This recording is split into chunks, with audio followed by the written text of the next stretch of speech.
యేసయ్యా తండ్రి, ఈ కోడి బతుకుతే మాత్రం నీ సేవకుడికే.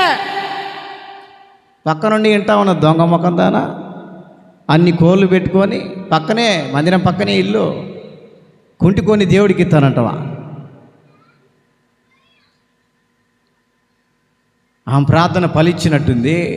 ఏమండి, ఆ కోడికి కాలు కట్టుకొని ముందుకు పోవాల్సిన కోడి ఎనికి పోతా ఉంది. ఎటబోతుంది? ఎనికి. ఆదివారం వచ్చింది, పాస్టర్ అయ్యా అన్నది. వచ్చింది దొంగ ముఖంది అనుకున్నాను నేను. ఏంది అన్న? కోని దేవునికి సమర్పించుకున్నా. అవునా? సరేరా ప్రార్థన చేస్తానని చెప్పేసి ప్రార్థన చేస్తే ఆ కోడి ముందుకు పోవాల్సిన కోడి ఎనికి పోతుందండి. ఏ మనసుతో మనం దేవునికి ఇస్తున్నాం? మంచి